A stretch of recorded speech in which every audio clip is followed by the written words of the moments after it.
period. That was an excellent fight. I enjoyed that. Hello everyone, I'm Julian and this is Matt. Hi. And welcome to MMA Start to Finish. Now, if this is the first time you're stumbling across this channel, you may ask yourself, what is MMA Start to Finish? Basically, it's a podcast where we go back and watch every UFC, Pride, WEC, and Strikeforce event on Fight Pass in chronological order and talk shit. We are by no means experts, and nothing we say should be taken seriously. Today, we're going to be talking about UFC 16 Battle at the Bayou held in New Orleans, Louisiana at the Pontchartrain Center. I would not bet my life on that pronunciation being correct, so if you want to phonetically assist us in the comments, please do. Yeah, we tried Google Translate for this. It didn't help us. In retrospect, I don't know why we thought Google would do a good job at pronouncing some probably Native American word. It can get some things right, but it definitely didn't help with this. For UFC 16, we have the first ever lightweight tournament. It's not technically the first lightweight tournament, and it's also technically not lightweight. So in the past, when they had the two weight classes that were heavyweight and below heavyweight, they called it lightweight, and then just changed it to middleweight, and in the future we'll change it to light heavyweight. So the divisions are all over the place. So if you have like a modern context, just think about this lightweight tournament as a welterweight tournament, because it was 169, which is basically 170, so yeah, basic equivalent there. We also have two, what they branded again as super fights, which is basically just what they're calling any fight that's not in a tournament now. I wonder when they're going to get away from that. I want to say they'll try. I think our last super fight, and this is me just guessing, is going to be around UFC 22. Well, we'll see if this holds true. Yeah. And then they'll just start going by like normal verbiage. I was going to say UFC 25, but I feel like that's a little too far away. You know what? This is a little bit of a tangent, but they probably stopped calling them super fights whenever Zuffa, which is the company that bought the UFC and like brought it to prominence in the 2000s before they sold it for like, was it $3 billion a couple years ago? Yeah. I think once that company bought the UFC, they probably stopped with that silly ass. How do you spell Zuffa? Zuffa. Okay. I was imagining like Zuffa as in ZUUFA, but and then it made me think of like the UFC fighters are zoo animals. I mean, they have about the same worker protections, so True. Anyway, the two super fights in question are Jerry Bolander taking on Kevin Jackson, and we also have Kimo returning once again to take on Tsuyoshi Kosaka. In the main event, we have Frank Shamrock defending his middleweight championship against Extreme Cage Fighting, I believe they said, middleweight champion Igor Zinoviev. So normally for these events, it'll start out saying like live from wherever they're from. This time they bleeped out the word live because I guess this was just a televised later broadcast. My guess is that they pulled the pay-per-view broadcast for most of these other events, but for this one, maybe they pulled it from the home video release, and the home video release they bleeped out live because it wouldn't be live. This event does have the appearance of being way more heavily edited than a lot of the other ones do. Oh yeah, like we'll see Joe Rogan back sooner than I expected. Yeah, I had misspoke. I thought that because he actually, I believe, had misspoke in his own podcast and said that he left after they went to Japan, but I guess he stuck around for another event or two after that. Yeah, but he usually has these post-fight interviews. We didn't see any this time. Yeah, my guess is that they just edited out all the post-fight interviews to shorten the broadcast. In the first lightweight tournament fight, we had Mikey Burnett taking on Eugenio Tadeu, and both these guys are pretty interesting characters. Let's get into Mikey first. So despite being a lightweight, Mikey was no small man. He was fairly sculpted for being all 5'9" of him. Mikey's jacked. Mikey is jacked. They said he did some bodybuilding, and he also did some work with the Shamrocks at the Lion's Den, honing his submission grappling skills. He came in having that experience, collegiate wrestling experience, and also on Wikipedia it said he was a Golden Gloves boxer. So, well-rounded is Mikey Burnett. So, Ingenio Todo should sound a little familiar because we went to Renzo Gracie's fight record last time. When we watched Pride. Yeah, when we watched Pride. And that event was a little bit hectic with a gun going off in the audience and riots kind of breaking out. Apparently, this incident was so bad that the riot was featured on World's Dumbest Criminals and listed as only the 8th worst moment in MMA history. And we unsuccessfully tried to source this list and could not find it. But if it's 8, I'm a little anxious to see what 7 through 1 are. Yeah. If a gunfight that got the sport banned for over a decade ranks at 8. In Brazil, at least. In Brazil, we should clarify for those that did not listen to the previous edition of the podcast. After the gunfight in Brazil, it wasn't all of Brazil, I think it was just Rio. Yeah. UFC, haha. MMA was banned for at least a decade. So, this is the other angry half of that incident. Fighting tonight. Also, fun fact, apparently this fight was ranked as one of the best fights to be ruled a no contest. Which I guess that pool's pretty small. Not a lot of fights get ruled a no contest, but so be it. As we mentioned in Pride 1, Lucha Libre, which is Eugenio's fighting style, is in a big rivalry with Brazilian Jiu-Jitsu. They're not happy with each other, which was the result, which resulted in crime. Crime, yeah. Crime, yes. Violent crime. Several crimes. Luckily, Eugenio's not fighting a jiu-jitsu practitioner, otherwise he might have brandished a firearm. True. I should say, though, for anybody unaware of the details, Eugenio was not the one who discharged a gun in Brazil. It was a spectator. Yeah. And neither one of them was hurt beyond each other's doing. Beyond what was legally sanctioned. Yeah. And before this fight started, thankfully Big John stopped Eugenio from fighting in pants, a jacket, and a beanie. Yeah, he was wearing a windbreaker, a beanie, and, track pants. Yeah. I think Big John turned to him and said, "Is this what you're wearing to fight?" Yeah, and then he's like, "You gotta take it off if you're not wearing it to fight." Yeah. It'd be funny if he did, though. Do you think Mike would keep the hat if he won? Why? Just as a trophy. Was he the Predator? There's several people named the Predator. This is true, although I think the commission frowns upon theft, decapitating your opponent after victory. I'm not saying wear his head as a trophy, just his hat. You know, different strokes for different folks. Okay. I'm never gonna fight you then if you're gonna wear my head like a trophy. Oh, excuse me, does the Predator wear the skulls of his victims, or does he just hang them up in a nice trophy room? So their fight started off with Mikey throwing in a few jabs to begin things, and then Eugenio shot in for a takedown, to which Mikey quickly sprawled. There's a little scramble, but they both got back up to their feet. Both of them had got some good shots in on each other, but nothing ending, of course. Mike got a mounted guillotine on Eugenio, but he loses it and ends up in Eugenio's guard. And from there, he kind of just was in his guard until that 8-minute mark, where the referee eventually stepped in and stood them up.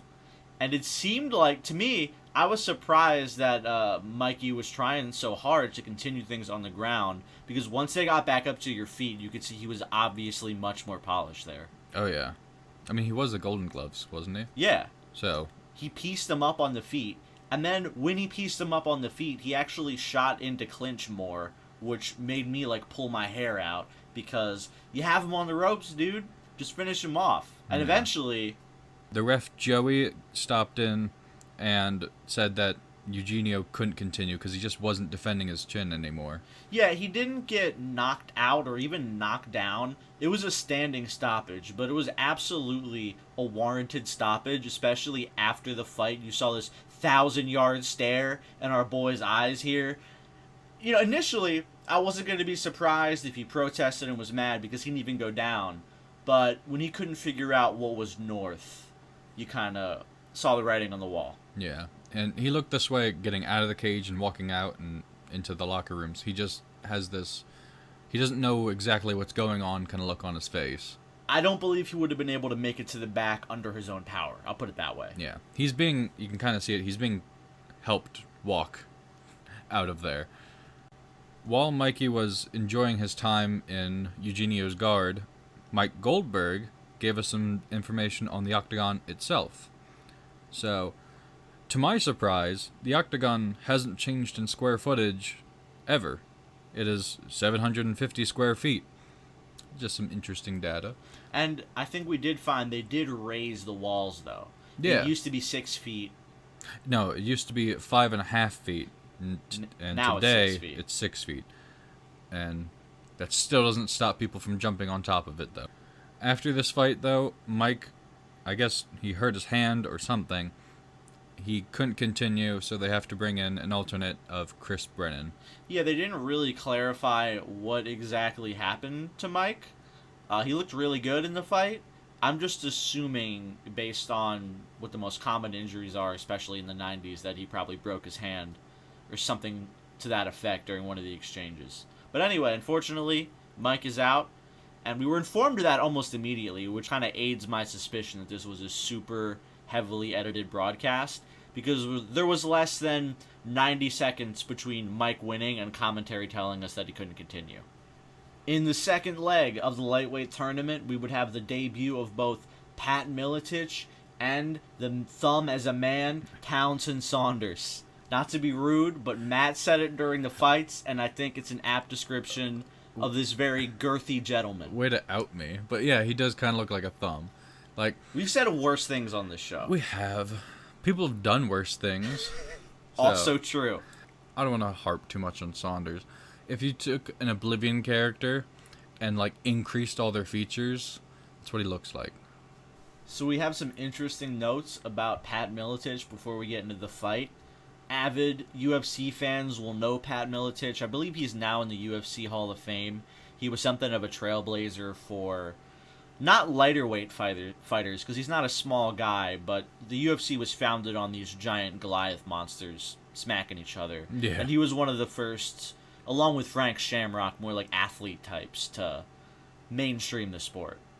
Getting them a little bit further away from just WWE kind of size people. Yeah, just like if we had pro wrestling, but the fights were real.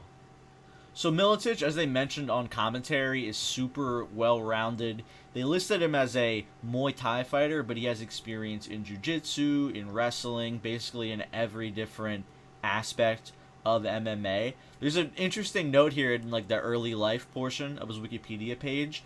It says that when his mother developed heart problems, he left school to care for her. Miletich has stated in past interviews that he actually began fighting to help her pay bills. So, another career made possible by the American healthcare system. Yeah. For Townsend Saunders, his most notable achievement that we can find is that he got a silver medal for wrestling in the 1996 Olympics, which, nothing to sneeze at, that's Pretty for impressive sure. stuff. Yeah. Especially with how well a lot of wrestlers did early on in the UFC.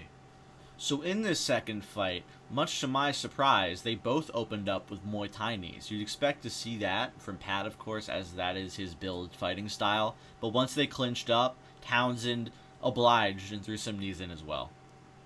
However, one of those knees by Pat got him taken down, and that's not where you want to be when you're fighting a wrestler. So Saunders is in Pat's guard, but he can't really seem to advance. Even when they get back to their feet for a moment, they end up back with Saunders and Pat's guard, and he just can't get any further. He can't get into mount or advance from there. Advance any position, really. Yeah. Eventually, they both forwent transition attempts to go for submission attempts. They traded leg locks, and I believe that ended just with same position, him back in the guard. Yeah. In a bit of a surprising turn of events, Pat grabbed Saunders' ankles and flips them vertically into Pat getting side guard on Saunders and advances into mount. He tries to get a key lock on Saunders, but Saunders manages to muscle his way out of it. There wasn't really a lot of leverage there. He attempted it from half guard, which you can do, but against a skilled grappler, it wasn't necessarily the best position to try that from. A wrestler's familiar with key locks. It might not be super familiar with guard passing and stuff like that, but arm locks and submissions like that he's going to have encountered before. At this point, we went into overtime, so we're back on the feet again. Before we get into the event's overtime, let's evaluate what took place during the fight. So I was a little biased going in because I knew that Pat advanced and won because I know who Pat Miletich is. He's a Hall of Famer after all. So I was kind of biased watching and knowing that he would win. But honestly, watching the fight as a neutral observer, I would have scored it for Saunders, especially the regulation period. Would you agree? I would agree, yeah. He seemed to have the dominant position and was going for submissions first. And given that no real damage, no meaningful damage got dished out during the regulation time, it's hard to not score him at least a positional advantage for having top position for almost the whole regulation period. Yeah. So in that overtime period, Pat would open up with some leg kicks. They would clinch once again, and Townsend would get one last takedown to end the fight, where he would close things off with what I thought, once again, surely ending the overtime period with good ground and pound would assure him the decision. And that decision did not go his way. Yeah. It was a split decision for Pat, but I don't think it really should have gone that way. I think the best word for it is dubious. Yeah. It wasn't a robbery. It wasn't the worst decision I've ever seen, but I did find it to be a little strange. After the second lightweight tournament fight, we would have the first of our two super fights of the evening. The first of which would be a middleweight fight featuring Kevin Jackson taking on Jerry Bolander. Now, Kevin Jackson, of course, was eager for some vengeance after his quick armbar loss to Frank Shamrock in the inaugural middleweight title bout in Japan. And Jerry, we haven't seen Jerry since UFC 12. So this fight starts out again with both fighters being kind of cautious, which makes sense. They want to feel each other out just a little bit.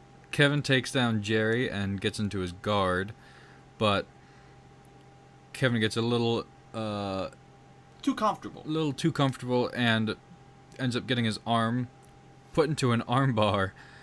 It was a pretty serious armbar. Yeah, and that's gotta scare him because he just lost a fight to an armbar. Yeah, I have here that scary armbar attempt took place around the 2-minute mark, and for him, I imagine it would feel extremely bad to lose in under 3 minutes in back-to-back fights to the same submission from guys from the same camp. Yeah. So you could see the urgency real quick once he realized what was about to happen, and got out of that armbar. He squeaks his way out and manages to put some elbows into Jerry's spine. Yeah, so Kevin, being the Olympic wrestler, has a pretty good idea of how to control position, and throughout a lot of the scrambles, comes out in a good spot. But again, you see the problem of transitioning wrestling into functional MMA fighting, where they can get you to the ground, but once they're on the ground, they don't necessarily have the skills to pass to all the best positions to be in. For example, in this fight, Kevin would eventually get into side control, but would lose that position almost immediately and wind up again in Jerry's guard, which, as he saw, was already a dangerous-ass place to be in. At this point, I think Jerry Bolander realized getting an armbar on Kevin would be a really good idea, and it seems to be Kevin's weakness. It's a pretty effective technique. Yeah. He tries for one, but doesn't get it, with Kevin slipping into side control, but then gets into half guard. But then Kevin gets stuck in another armbar, and Jerry wins by submission. Big John could not allow this submission attempt to continue. Now, did Kevin actually tap? Big John stepped in and forced Jerry to end this submission attempt. You could hear John saying to him, "I can't let your arm break. I can't let your arm break." And I'm sure for Kevin this sucks. Like we said, he just lost to an armbar in his last fight. And at first, I understood his frustration, but upon this replay, where you can see a very good close-up of his arm, if that had gone on for any longer, he might not have been able to to raise that arm up in protest at all. Yeah. I'm trying to get myself in the mind of Jerry, and with that first armbar almost being a very quick win for him, but Kevin managing to squeak out of it, I would want to put even more pressure onto this one and like Oh yeah, he's go certainly right for it. not taking that easy at all. Like go through with it, especially because the first one he almost got a second one, and this is the third one. He's not gonna let this one slip by him. This opportunity comes once, twice, maybe 3 times. Thrice in a lifetime. Thrice in a lifetime. Do not miss your chance to blow. Or to snap Kevin's arm, in this case. So with Mikey out, our alternate Chris Brennan would step in to take on Pat Miletich in the lightweight tournament final. So just some little facts about Chris Brennan, also known as the West Side Strangler. Which is an insane name! It's way better than like the Pitbull. The Pitbull or the Predator. Yeah. He was born in Compton, but moved to Orange County. But he spent about 10 years growing up, living in what he claims is 19 different homes. He played baseball and soccer, but eventually got interested in just fighting. He saw UFC 1 and apparently was motivated by the performance of Royce Gracie, like a lot of people, and began training with Gracie himself and received his black belt in only 7 years, which, for those of you that don't know, is pretty impressive. He later became, according to Wikipedia here, the first no-gi Brazilian Jiu-Jitsu instructor in the United States, which is really impressive stuff. Before we get into the fight, they actually mentioned on commentary that these two had fought before in the Extreme Challenge to a 30-minute draw, so they're pretty well acquainted with each other. The feel-out period is long since passed us by between these two gentlemen. Yeah, that is such a long fight. It's about... I guess the UFC was really the only company who had any respect for the consumer when it came to how long this shit took. Yeah. So the fight itself took about 9 minutes. It started off with Pat throwing some leg kicks, which again, his leg strikes got him taken down. And from there, Chris attempted a guillotine that wound up with him on his back. So there wasn't a ton of force behind it. It was a good position, but it wasn't a finisher. And from there, we would have another long period of, I don't want to say stalling, because they were trying to do stuff, but they sort of hung out in the guard for a little while. Both these guys have actual jiu-jitsu experience, so we're no longer working with dudes who just learned what side control, or just learned what half guard was yesterday. Both these guys actually have experience and know the proper defense to things. With that said, the choke that actually ended this fight was very weird. We had this finish as a head and arm choke. Wikipedia has it as a shoulder choke. Yeah, which is not a real choke. I mean, yes, you can choke someone with your shoulder, but I've never heard Bruce Buffer say, and the winner by submission via shoulder choke. You know what I mean? Yeah. I've never heard that announced as a method of finish. So, what it looked like to me was actually a Von Flue choke, which I don't even know if that term had... That might be anachronistic. They might not have called it that yet.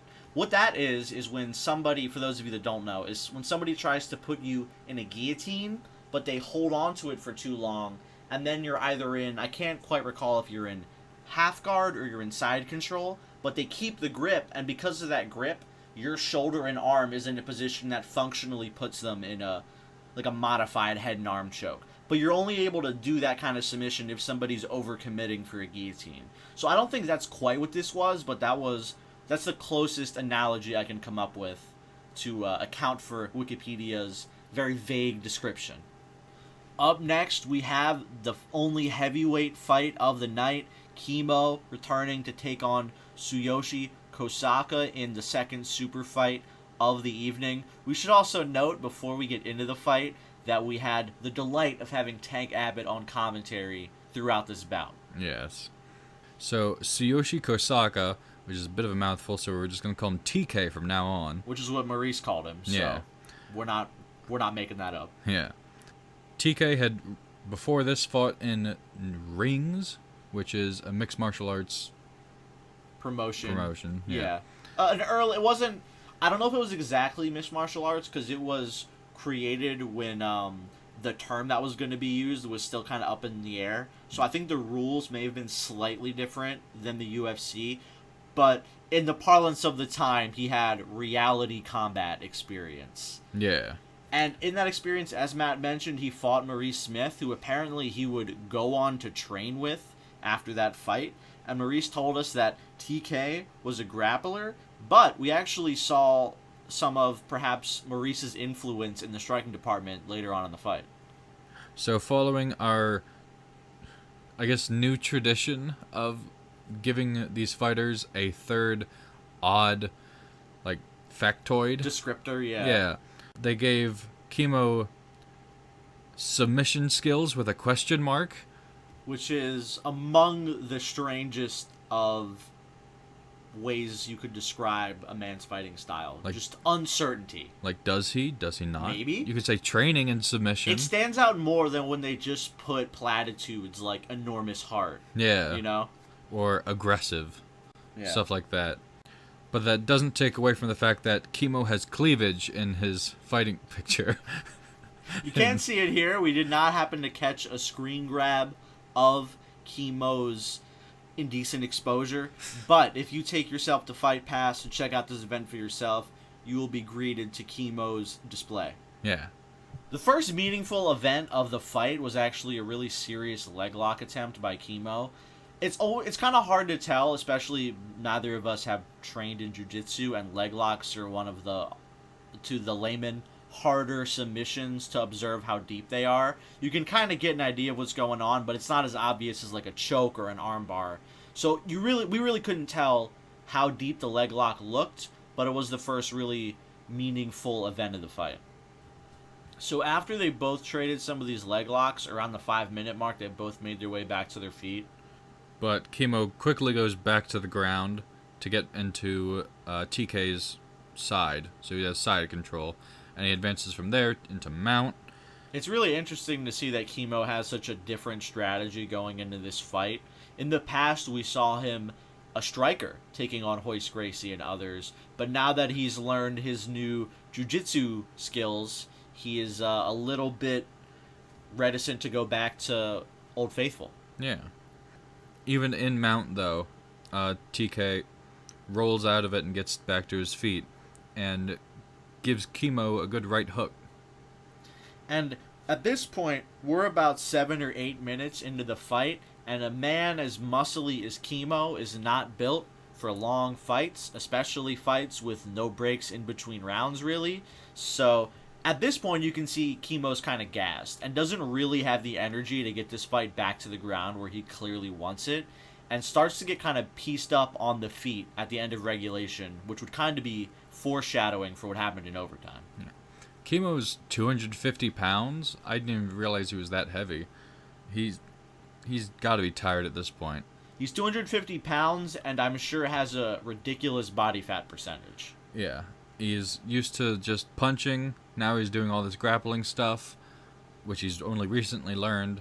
He's got the weight of the cross on his back. He's tired. When the overtime period begun, it was very clear that TK was the fresher fighter. He opened up with some very mean knees to the mouth of Chemo. Chemo did get TK down once in this overtime period, but it was much more punctuated by TK's striking, in my opinion. Yeah. Chemo, he shot once, he shot twice, he shot 3 times, and gets it on the third. But he ends up on his back. Yeah, he seems like he is decent when it comes to the wrestling part of MMA grappling, but once he has you on the ground, it doesn't seem like he's really, like a lot of wrestlers really, hasn't really fleshed out what exactly to do in every position in those high-pressure situations. Before TK could finish off Chemo while on top of him, the fight went to decision. We had to end it there. Chemo's team tried to refresh him a little bit, but he seemed pretty tired anyway. So TK is announced the winner by decision. I think he kind of earned it. Yeah, I would definitely agree with the decision here. No protests from me. And all things considered, pretty entertaining fight for the card. Yeah, I think Kimo just needs to learn how to put a balance to his skills. I think Kimo also may want to cut back on the weightlifting and get on the bike or run a little more. Yeah. Because he's a very sculpted man who's nice to look at, but all those muscles don't necessarily translate to endurance. Now, ladies and gentlemen, we are on to the main event of the evening.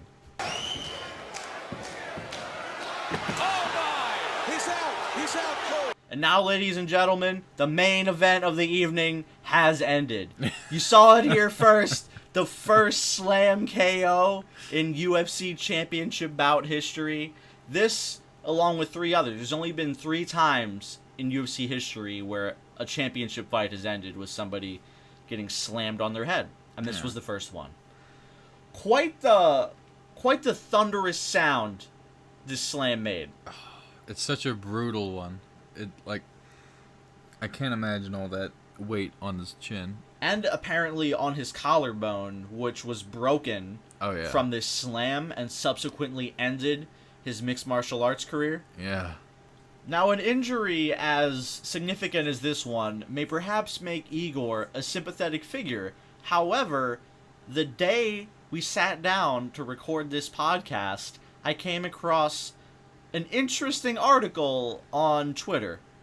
Now, for those of you not following the U.S. or world news right now, billionaire, right? Jeffrey Epstein? Yeah. Has been charged with really serious child abuse and sex trafficking charges. And this guy was connected to a lot of people. Apparently, he hung out with the Clintons. He hung out with Donald Trump. His reach is wide. Yeah. Apparently, that reach extends to Igor Zinoviev. Now, before we get into his involvement with Jeffrey Epstein, let's give you a little bit of backstory. And before we get into any of this, we should definitely credit the writer of this article on Bloody Elbow, and we are probably going to fuck his name up, which I apologize for, but I believe it's Karim Zidan. It's either Karim Zidan or Zidane. Sorry, sir. We're doing our best. He wrote this article that has brought to light some of these realities. Yeah. A former Red Army commando who grew up in an impoverished St. Petersburg family, Zinoviev moved to the United States following the fall of the Soviet Union and discovered the upstart world of ultimate fighting. After taking a handful of illegal bare-knuckle boxing fights in warehouses across Brooklyn and Queens, he joined the Extreme Fighting Championship, where he became champion. So that's the backstory for Igor. Now, unfortunately, his story is not so pure and interesting. After being slammed on his head and having his career ended by Frank, Zinoviev began to appear with Epstein. He showed up alongside the child predator at deposition meetings, allegedly to intimidate the victims of sexual assault. He also visited Epstein in prison, though it remains unclear why he was present. While the nature of the relationship between Epstein and Zinoviev is difficult to confirm, it appears likely based on the reports that the former UFC fighter served as an enforcer and bodyguard for the convicted child abuser. So Zinoviev doesn't exactly keep the best of company, it would appear. No, it doesn't. All I'll say about this slam was, couldn't happen to a nicer guy. Yeah. It's wild going back and reading through these fighters, and then you find out later on that they did these terrible things, or they had previously done these terrible things, because we're not looking these people up before we watch these fights. You, Julian, know a little bit about these fighters already, to some degree. Yeah, I come on with some prior knowledge, having watched a lot of these before, but even I'm going to forget stuff, and when I watched them, I didn't do a deep dive into the Wikipedia of all these fighters like we do now. Yeah, so we just see these fighters as normal people who like fighting. As normal as cage fighters can be. Yeah. And then we read into them. I say that with the utmost respect, by the way. Yeah, for those who deserve it. Yes. And then we get into it, and it's like, oh my god, you're a terrible person. It's like, oh my god, you're a felon, or you're a friend of felons. Yeah. Not everybody. Sometimes we find cool stuff, like Pat Miletich fighting to pay off his mom's medical bills, and neat stuff like that. And, you know, little harmless pranks like gunfights in Brazil, fun stuff like that. But every now and then, we come across heinous crimes, which is unfortunate. Yeah, I feel like we're gonna continue to uncover these things. I'll say now, this is definitely not the last criminal we're going to come across over the course of the show. So clearly, Igor could not continue with his broken collarbones and morals, so Frank Shamrock gets the belt. Defends successfully his middleweight championship, vanquishing the Russian villain, and that would end UFC 16 Battle at the Bayou. Next time on MMA Start to Finish, we return to Japan for the second Pride event. We couldn't be more excited. The first one was a glorious shit show, and I'm sure the second one will not disappoint. So until then, thank you all so much for listening. If you enjoyed the show, please be sure to hit the like button and leave a comment telling us what you thought of UFC 16.